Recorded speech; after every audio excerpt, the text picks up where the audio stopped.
ಇಂದು ಅತ್ಯಂತ ಬೇಸರ ಮತ್ತು ತೀವ್ರ ಆಕ್ರೋಶದೊಂದಿಗೆ ಈ ವಿಡಿಯೋ ಮಾಡ್ತಾ ಇದ್ದೇನೆ. ವಿಷಯ ಏನಪ್ಪ ಅಂತಂದರೆ, ಬಸವನ ಬಾಗೇವಾಡಿ ತಾಲೂಕಿನ ನಂದಿಹಾಳ ಗ್ರಾಮದಲ್ಲಿ ಸಮಾಜದ ಭಾವನೆಗಳ ಸಂಕೇತವಾಗಿದ್ದ ಗಾನಶ್ರೀ ವೃತ್ತವನ್ನು ಸ್ಥಳೀಯ ಆಡಳಿತವು ರಾತ್ರೋರಾತ್ರಿ ತೆರವುಗೊಳಿಸಿದೆ.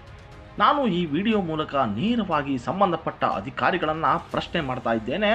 ಸಮಾಜದ ಮುಖಂಡರಿಗೆ ಯಾವುದೇ ಮುನ್ಸೂಚನೆ ನೀಡದೆ, ವಿಶ್ವಾಸಕ್ಕೆ ತೆಗೆದುಕೊಳ್ಳದೆ ಏಕಾಏಕಿ ವೃತ್ತ ತೆರವುಗೊಳಿಸಿರುವ ನಿರ್ಧಾರದ ಹಿಂದೆ ಯಾರ ಕೈವಾಡವಿದೆ? ಇದು ಗಾಣಿಗ ಸಮಾಜದ ಭಾವನೆಗಳ ಜೊತೆ ಆಟವಾಡುತ್ತಿರುವ ಬೇಜವಾಬ್ದಾರಿತನ ಅಲ್ವಾ?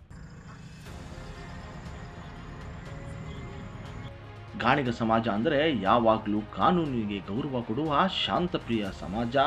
ಆದರೆ ನಮ್ಮ ಶಾಂತ ಸ್ವಭಾವವನ್ನು ತಮ್ಮ ದೌರ್ಬಲ್ಯ ಎಂದು ತಿಳಿದುಕೊಳ್ಳಬೇಡಿ.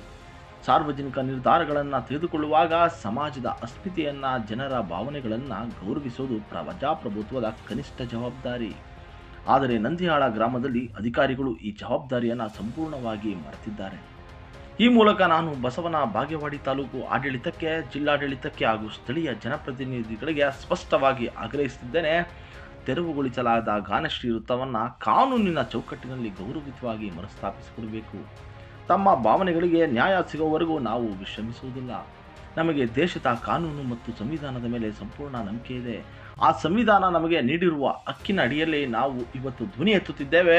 ಅಧಿಕಾರಿಗಳು ತಕ್ಷಣ ಎಚ್ಚೆತ್ತುಕೊಂಡು ಈ ಸಮಸ್ಯೆಯನ್ನು ಬಗೆಹರಿಸದಿದ್ದರೆ ಮುಂದಿನ ದಿನಗಳಲ್ಲಿ ಕಾನೂನಾತ್ಮಕವಾಗಿ ಮತ್ತು ಶಾಂತಿಯುತವಾಗಿ ತಾಲೂಕಿನಾದ್ಯಂತ ಸಮಾಜದ ವತಿಯಿಂದ ದೊಡ್ಡ ಮಟ್ಟದ ಧರಣಿ ಸತ್ಯಾಗ್ರಹ ಮಾಡಬೇಕಾಗುತ್ತದೆ ಎಂದು ಈ ಮೂಲಕ ಎಚ್ಚರಿಸುತ್ತಿದ್ದೇವೆ.